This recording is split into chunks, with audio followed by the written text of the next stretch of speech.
이 호세아서의 메시지를 한 문장 한 줄로 요약하면 하나님의 사랑과 그 사랑에 대한 이스라엘의 배신, 그리고 그런 배신에도 불구하고 그들을 긍휼로 구원하시는 하나님을 증거하고 있습니다. 그런 의미에서 우리 1절과 2절 말씀, 이스라엘이 어렸을 때 이렇게 기록되어 있는데 이 언제를 얘기하냐면 애굽에서 종살이 할 때, 광야를 통과해서 약속의 땅에 들어오기 전에 민족이 처음 태동하던 그 시절을 가리킵니다. 집도 절도 없던 시절이었습니다.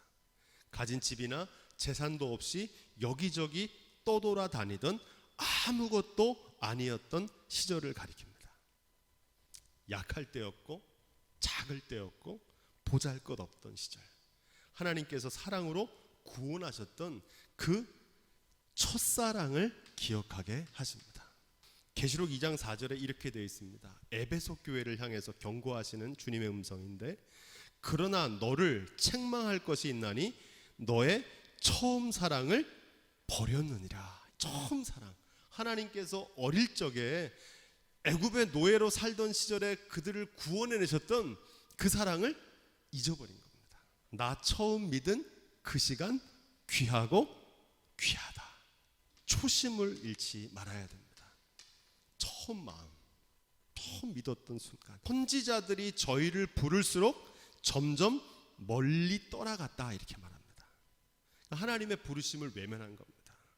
하나님의 목소리를 청종하지 않고 하나님을 무시한 겁니다. 하나님이 부르셨는데 못 들은 척하고 자기 길을 가버리는 거예요. 어디로 갔습니까? 바알들을 제사하고 아로새긴 우상에게 분향을 했다, 이렇게 말합니다. 이 제사는 뭘 얘기하는 거냐면 요즘으로 말하면 예배고, 분향은 뭐겠습니까? 기도입니다. 기도. 북이스라엘의 우상 숭배는 많은 사람들이 하나님을 버리고 다른 신앙으로 개종한 것으로 생각하는데 아닙니다. 하나님께 제사도 드리고 분향도 드렸는데, 우리로 얘기하면 예배와 기도를 드렸는데, 예배를 안 드린 게 아니라 기도를 안 한 게 아니라 하나님을 안 섬긴 게 아니라 잘못 섬겼던 겁니다. 구약의 제사는 희생 제사잖아요. 자기 부인으로 드리는 게 제사입니다.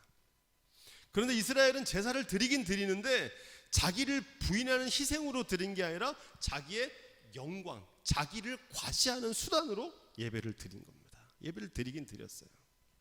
기도 안 한 게 아니라 기도를 했습니다. 내 뜻대로 마옵시고 아버지의 뜻대로 되기를 원하나이다. 이게 기도거든요. 내 뜻을 내려놓고 그보다 더 좋으신 하나님의 뜻을 구하는 게 기도의 목적입니다.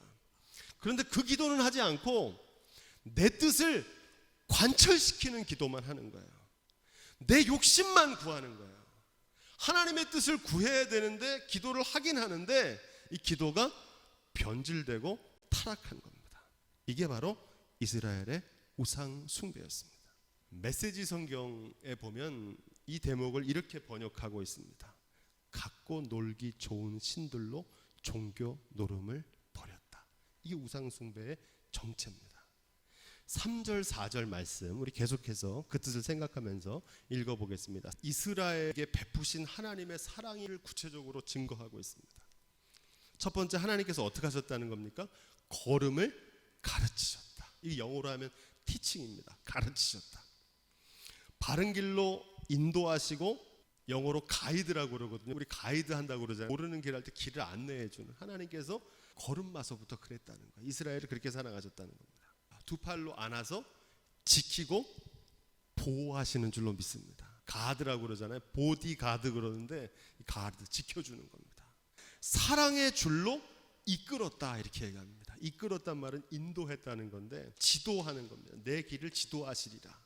근데 여기서 중요한 건 뭐냐면 사랑의 줄로 이끌었다, 이렇게 얘기합니다. 말과 손은 어떻게 지도합니까? 채찍으로 하죠. 멍에를 씌웁니다. 근데 하나님께서는 그렇게 하지 않으셨고 사랑의 줄로 저와 여러분들을 지도하시고 이끌어 주신 줄로 믿습니다. 멍에를 벗겨주셨다는 거예요. 프리덤, 자유거든요. 의지적인 자유입니다. 우리에게 자유의지를 주신 겁니다. 왜 그렇게 하셨느냐? 존중하시고 배려해 주셔서 사랑의 줄로 저와 여러분들을 인도해 주시는 주님이신 줄로 믿습니다. 더불어서 어떻게 하셨다는 거예요? 먹을 것을 주셨다는 겁니다. 영어로 쓰면은 푸드, 영의 양식, 육의 양식을 하나님께서 공급해 주시는 줄로 믿습니다. 마지막으로 어떻게 하셨느냐? 치유하는 겁니다. 힐링. 그런데 문제는 뭐냐? 하나님께서 이렇게 그들을 사랑하시고 고치신다는 사실을 알았다는 겁니까? 몰랐다는 겁니까? 알지 못했다는 겁니다. 이 알지 못하는 것을 뭐라고 그러냐? 무지, 알지 못하는 겁니다. 믿음은 영적인 안목 보는 거거든요. 뭘 보는 겁니까? 하나님의 하시는 일을 보는 거예요. 순종은 뭐냐? 하나님의 하시는 일이 무엇인지를 알고 하나님을 아는 지식으로 하나님의 말씀에 순종하는 것이 순종입니다. 순종은 어디서 나오느냐? 하나님을 아는 지식에서 나옵니다. 무시하는 것과 무지하는 것과 반대되는 길이 하나님을 믿음으로 순종하는 길이라는 사실입니다. 계시록 3장 17절부터 19절 말씀으로 좀 정리하겠습니다. 내가 말하기를 나는 부자라 부요하여 부족한 것이 없다 하나 내 곤고한 것과 가련한 것과 가난한 것과 눈먼 것과 벌거벗은 것을 알지 못하도다. 내가 너를 권하노니 내게서 불로 연단한 금을 사서 부요하게 하고 흰 옷을 사서 입어 벌거벗은 수치를 보이지 않게 하고 안약을 사서 눈에 발라 보게 하라. 마지막 구절이 중요합니다. 안약을 사서 어디다 바르라는 거예요? 눈에 발라서 보게 하라는 거예요. 믿음의 눈을 뜨라는 겁니다. 무릇 내가 사랑하는 자를 책망하며 징계하노니 그러므로 내가 열심을 내라 회개하라. 아멘. 이게 라우디게아 교회에 주신 말씀인데 지금 호세아를 통해서 똑같은 말씀을 증거하고 있습니다. 어떤 사람을 책망한다고 그래요? 사랑하는 자를 책망한다는 겁니다. 사랑하는 자를 징계한다는 거예요. 바른 길 가도록. 이어지는 말씀 5절 말씀으로 우리 돌아갑니다. 애굽 땅으로 다시 가지 못하겠거늘 이렇게 말합니다. 이 말씀은 하나님께로 돌아오면은 사는 길을 열어주시는데 돌아오지 않고 어디로 가냐면 애굽을 향해 간다는 말입니다. 아수르가 침략하게 되니까 이스라엘 백성들이 살 길이 없잖아요. 그러니까 또 다른 강대국인 애굽을 의지해서 쫓아갑니다. 하나님께로 돌아가야 되는데 어디로 가는 겁니까?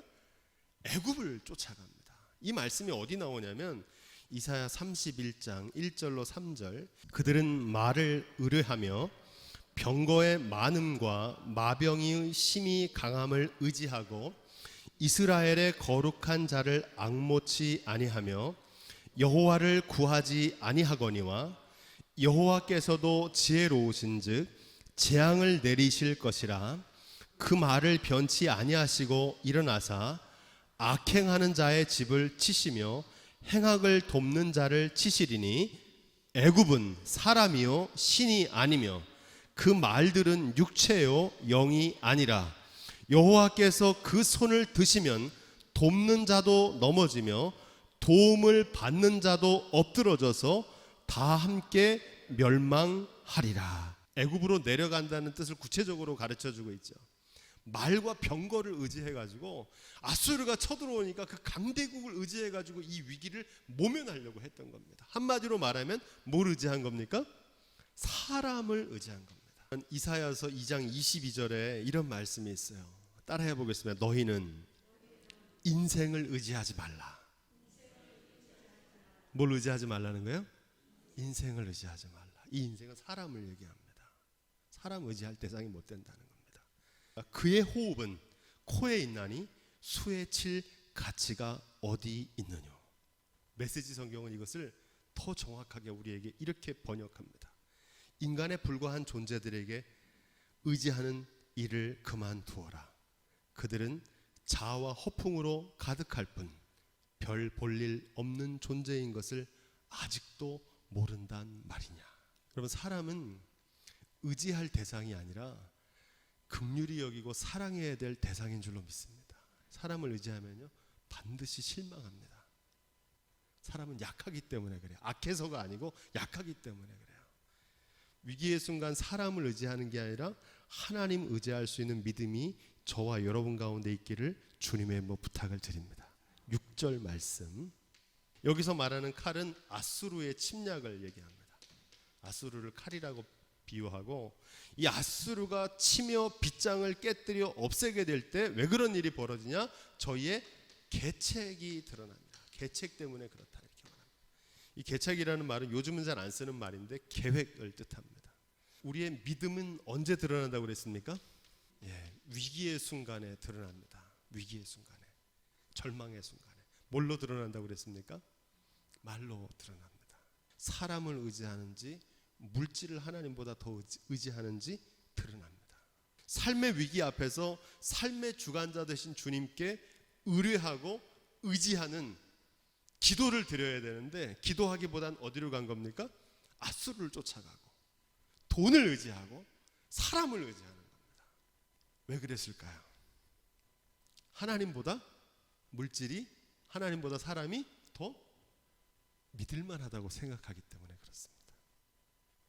또 위기의 순간에 자기도 모르게 본심이 드러나는 거예요. 바라기는 저와 여러분들이 위기의 순간에 삶의 주관자 되신 주님께 의뢰하며 기도하며 나아갈 수 있기를 주님의 부탁을 드립니다. 7절 말씀. 내 백성이 결심하고 내게서 물러갔다, 이렇게 얘기합니다. 이 말씀은 하나님을 거역하고 떠난 게 실수로 그런 게 아니라는 겁니다. 우연히 어떻게 하다가 본의 아니게 그런 게 아니라 결심하고 간 거라는 거예요. 그러니까 그 마음에, 그 중심에 내가 이렇게 해야지 자기 의지로 결단하고 글로 간 거라는 겁니다. 위에 계신 자에게로 돌아오라 할지라도 일어나는 자가 없도다. 어쩔 수 없어서 불가피해가지고 그것을 모면하려고 떠난 게 아니고 그렇게 하기로 마음을 먹은 겁니다. 여러 사람들이 합의한 겁니다. 우리 물질을 쫓아갈까, 사람을 쫓아갈까, 하나님을 쫓아갈까 정합시다. 그랬더니 물질을 쫓아가자는 사람이 더 많았던 거예요. 오늘날 감리교회가 부끄럽고 회개해야 될 일이 있다고 그랬죠. 지난번에 감독회장 선거 제도를 지금까지는 다수결에 의해 가지고 뽑았더니 금권과 부패, 세상만도 못한 그런 현상들이 많이 벌어져서 이번 입법의회, 법을 바꾸는 의회에서 제비 뽑기를 선출하자, 이 안이 올라왔어요. 그래서 투표를 했습니다. 178명은 이 제비 뽑기를 하자는데 투표를 했고, 그보다 더 많은 240명 정도는 옛날 방식 그대로 하자. 그래서 부결됐어요. 이것은 단순히 투표 방식을 정한 것이 아닙니다. 제비 뽑기는 하나님의 뜻을 묻는 건데, 다수결로 정하는 것은 누가 정하겠다는 겁니까? 우리들이 정하겠다는 거예요. 호세아서에 나온 대로 왕들을 세울 때 하나님께 물어보지도 않고, 제후들을 세울 때 하나님이 관여도 못하게 했다, 그렇게 말씀하셨잖아요. 그죠? 하나님의 통치권이고 교회의 주관자는 하나님인데 중요한 결정을 할 때 하나님께 물어보지도 않는 거예요. 하나님이 참여할 기회도 안 줘요. 자기들이 그냥 뽑는 거예요. 이 결정은 어떤 결정이냐면 하나님의 뜻대로 하지 않고 우리 뜻대로 가기로 결의한 겁니다. 지금 북이스라엘이 이걸 결심한 거예요. 자기들이 회의해가지고 우리 하나님 뜻대로 하지 말고 우리 뜻대로 하자, 이렇게 결정한 겁니다. 그러니까 죄짓기로 결심한 겁니다. 지금 이 일로 인해서 또 한 명의 이 저주받은 감독 회장이 탄생하게 될 겁니다. 갈등과 소송이 계속될 겁니다. 또 세상의 비난과 지탄을 대상이 될 겁니다. 그리고 감리교회는 급속하게 전도의 문이 막히고 침체될 겁니다. 한국 감리교회가 다시 사는 길, 법정 소송에서 자유하는 길, 금권 타락 선고로부터 구원받는 길은 오직 하나님께로 돌아가는 길밖에 없는 줄로 믿습니다. 회개해야 돼요. 남 얘기할 게 아니고 교회와 가정과 개인의 삶도 동일합니다. 회개하는 깊이만큼 새롭게 하시고 회개에 합당한 열매를 맺어야 될 줄로 믿습니다. 뭘 해야 됩니까? 기도해야 됩니다. 하나님의 뜻이 무엇인지를 구해야 돼요. 근데 어떤 분들은 잘 모른다고 그래. 하나님의 뜻이 뭔지. 근데요, 하나님의 뜻을 알 수 있습니다. 예수님이라면 어떻게 하셨을까? 어떻게 하면 하나님을 기쁘시게 해드릴까? 알 수 있을까요? 모를까요? 알 수 있어요. 아이들도 알아요. 심지어 교회 안 나오는 사람들도 알아요. 교회가 어떤 일을 해야 되는지, 어떻게 하는 게 더 신앙적인 길인지, 어떻게 하는 게 더 하나님을 기쁘시게 하는 일인지 알 수 있습니까? 없습니까? 있어요. 기도하면 알 수 있어요. 말씀을 통해 깨달을 수 있어요. 알지만 뭐 하는 겁니까? 결심하는 거예요. 내 뜻대로 하고 싶은 거예요. 내 계획대로 가고 싶은 거예요. 그래서 하나님께 묻지도 않고 관여하지도 못하게 하는 겁니다. 단순히 감리교회의 감독 제도만의 문제가 아닙니다. 이 영적인 문제가 해결돼야 하나님께서 이 한국교회를 새롭게 하시는 역사를 다시 시작하실 줄로 믿습니다. 8절 말씀. 감리교회가 이 미국의 남감리회로부터 독립했던 때가 있는데 그게 1930년입니다. 감리교회의 교리적 선언이라고 있는데 1930년에 한국 감리교회가 미국에서 독립하면서 우리의 믿음을, 신앙 고백을 8가지를 정리해 놨습니다. 그 8가지 중에 마지막 단락이 뭐냐면 우리는 의의 최후 승리와 영생을 믿노라. 아멘. 의의 최후 승리. 하나님께서 마침내 마지막에는 승리하게 하신다는 겁니다. 왜 이 얘기를 하느냐? 8절 말씀이 바로 그런 뜻입니다. 이스라엘아, 내가 어찌 너를 단념하겠느냐? 호세아라는 이름의 뜻은 구원인데 이 구원의 소망은 어디 있느냐? 바로 여기 있습니다. 하나님께서 우리를 포기하지 않는 거예요. 도저히 회복될 가능성이 없는데도 하나님께서 내가 어찌 너를 단념하겠느냐? 단념하지 않으시겠다는 겁니다. 우리의 공로로 구원받는 것이 아니고 하나님께서 우리에게 베푸시는 긍휼로 구원받게 되는 줄로 믿습니다. 이게 굉장히 중요합니다. 개신교 신앙의 가장 핵심입니다. 다른 말로 하면 긍휼은 은혜로 구원받는 거거든요. 이 공로는 뭡니까?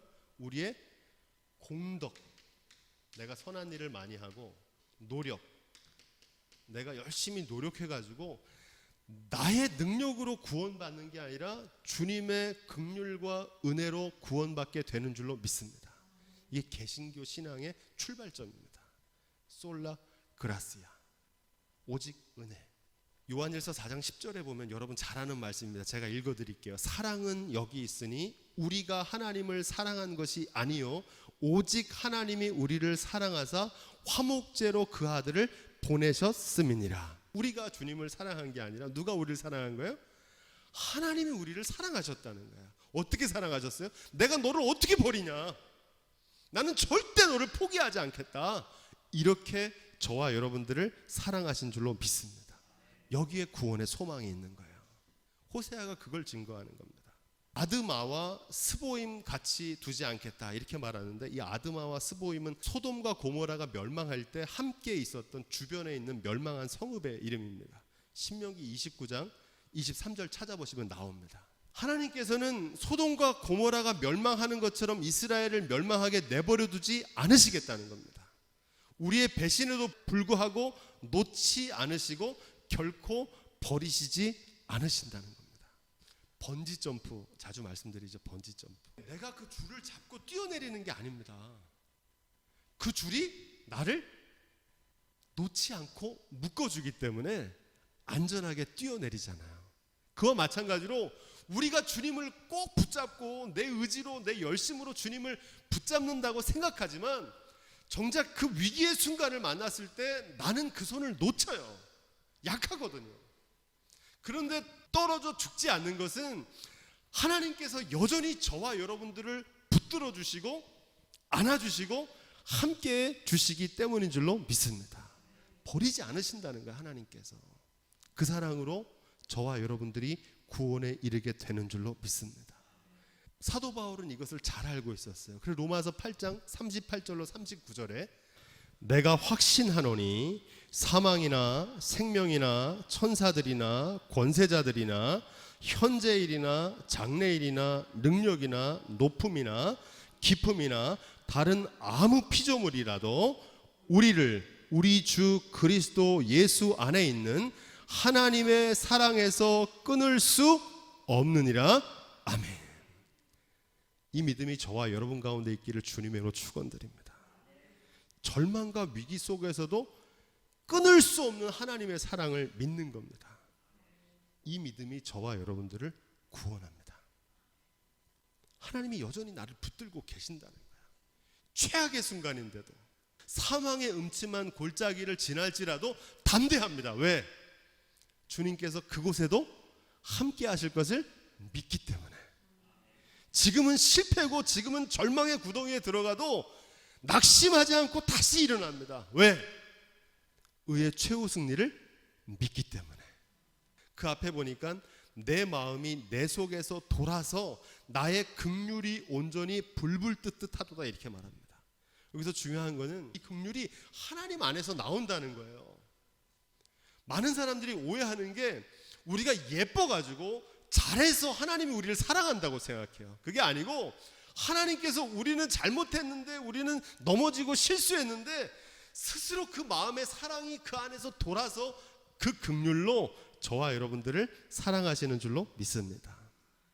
불타는 용광로처럼 식어지지 않는 사랑이 더 크고 깊기 때문에 우리의 죄악에도 불구하고 배신에도 불구하고 우리를 구원하시는 줄로 믿습니다. 이게 희망입니다. 이 믿음이 구원받는 거예요. 루터가 얘기했던 오직 믿음은 바로 이 믿음을 얘기하는 겁니다. 솔라 피데, 오직 믿음. 그런데 오늘 한국교회 언제부터인지 공덕과 노력으로 구원받는다고 믿는 신앙생활을 하는 사람들이 많이 생겼습니다. 도덕주의, 거짓말하지 말고 정직하게 살고 착하게 살아라, 그것이 내 공로로 구원에 이를 수 있다고 믿는 겁니다. 9절 말씀 계속, 하나님의 진노보다 뭐가 더 크다는 겁니까? 긍휼이 더 크다는 겁니다. 그러니까 우리의 구원의 길을 지금 얘기하고 있는데, 구원받는 방법은 앞서 얘기했던 좀 공로로 하는 게 아니라 긍휼로 구원받는 거고, 하나님이 진노보다 긍휼이 더 크시기 때문에 구원의 길이 열린다는 겁니다. 메시지 성경이 이렇게 번역하고 있습니다. 아무리 노여워도 나는 에브라임을 멸망시키지 않을 것이다. 왜 그러겠느냐? 나는 하나님이지 사람이 아니기 때문이다. 나는 거룩한 하나님이며 지금 여기 너희 가운데 있다. 하나님의 사랑은 거룩하다고 그러는데, 거룩하다는 말은 세상적인 것과 다르다는 겁니다. 여러분, 인과응보라고 하는 원리를 아시죠? 인과응보. 모든 거에 원인이 있다는 거고, 선한 일 하면은 좋은 복을 받고, 내가 지금 나쁜 일을 당한 건 나쁜 일을 해야 하기 때문에 그걸 받았다고 하는 겁니다. 이 인과응보는 기독교적인 가르침이 아닙니다. 이건 불교에 나오는 용어입니다. 인과응보. 권선징악, 선한 일을 권면하고 악한 일을 멀리한다. 이거를 많은 분들이 기독교적인 가치라고 생각하는데 이거와 비슷하지만 다릅니다. 인과응보 비슷하지만 달라요. 뭐가 다르냐? 이 다르다는 거를 거룩이라고 그러는데, 거룩은 구별된다, 다르다는 겁니다. 그러니까 하나님의 사랑이 이런 것들과 세상적인 방식과 다르다는 겁니다. 세상적인 방식은 어떻게 되면 죽어 마땅한 죄인인데, 하나님은 그 죄인을 하나님의 사랑과 긍휼로 구원하시는 분이신 줄로 믿습니다. 다르다는 거예요. 여러분, 세상적인 사랑은 어떤 사랑입니까? 에로스라고 들어보셨죠? 에로스. 에로스는 어떤 사랑이냐면 이기적인 사랑입니다. 조건적인 사랑이에요. 근데 저 사람이 잘하면 사랑하고 저 사람이 나한테 잘못하면 사랑하지 않는 사랑입니다. 그러니까 세상적인 사랑. 근데 하나님의 사랑은 어떤 사랑입니까? 아가페의 사랑입니다. 이 사랑은 어떤 사랑입니까? 자기를 내어주는 사랑이에요. 그 사람이 사랑받을 자격이 없는데도 그럼에도 불구하고 사랑하는 거예요. 조건적인 사랑이 아니라 무조건적인 사랑입니다. 그 아비가 자녀를 불쌍히 여긴 같이 하나님께서 저와 여러분들을 불쌍히 여기시는 줄로 믿습니다. 그 사랑을 말하는 거예요. 다르다는 거예요. 인과응보로 따지면 이스라엘 백성들은 어떻게 해야 됩니까? 멸망해야 되는 거예요. 권선징악으로 따지면 이스라엘 백성들, 하나님을 저버린 백성들을 다시 기회를 주면 안 됩니다. 그런데 하나님은 어떤 분이시다는 거예요? 다르다는 거예요. 징계하시는 목적은 멸망이 아니라 하나님을 하나님으로, 하나님이 누구신지를 알게 하기를 원하십니다. 그래서 그 사랑을 깨닫고 그 사랑과 은혜에 부끄럽지 않은 삶을 살도록 인도하시는 줄로 믿습니다. 자, 마지막 10절 11절 말씀. 내 백성이 마침내 하나님을 따르게 될 거라는 겁니다. 지금은 어디 갔어요? 지금은 아수르로 잡혀가고, 지금은 애굽으로 쫓아갔는데, 지금은 물질을 섬기러 갔고, 지금은 사람을 더 의지하는데, 마침내 끝에 가서는 어떻게 된다는 겁니까? 하나님께로 돌아오게 될 거라는 겁니다. 누가 그렇게 하시겠다는 거예요? 내가 그렇게 하겠다. 하나님께서 내가 나의 변함없는 사랑으로 마침내 그들을 데려오겠다는 겁니다. 이게 의의 최후 승리입니다. 내가 그들을 반드시 다시 고향집으로 데리고 갈 것이다. 하나님의 말씀이다. 이렇게 끝납니다. 죄악으로 인해서 아수르의 포로가 되었던 이스라엘 백성들이 다시 약속의 땅으로 돌아오게 될 거라는 겁니다. 실제로 그렇게 됩니까? 안 됩니까? 그렇게 되죠.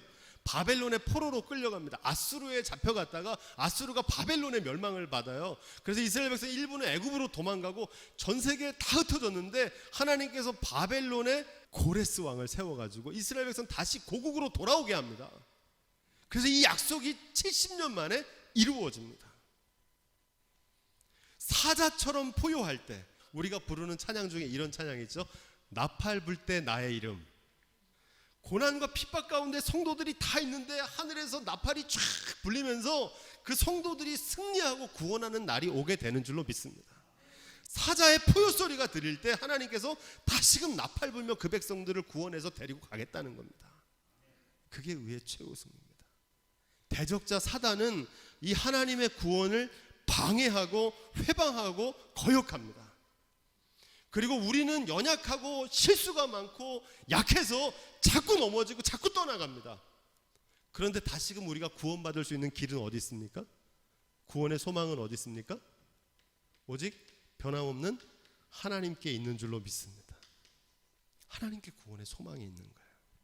이 믿음이 있는 사람은 두려워하지 않습니다. 그래서 요한계시록과 같은 책, 에스겔과 같은 책은 마지막 때에 대한 얘기인데, 마지막 죽음의 순간이라도, 비가 오고 창수가 나는 삶에서 만나는 위기의 순간이라도, 어떤 절망, 어떤 고난 가운데도 이 믿음이 있는 사람은 두려워하지 않습니다. 이 믿음이 있는 사람은 인내합니다. 기다려요. 언제를 기다립니까? 하나님께서 역사하실 때를 기다려요. 할렐루야.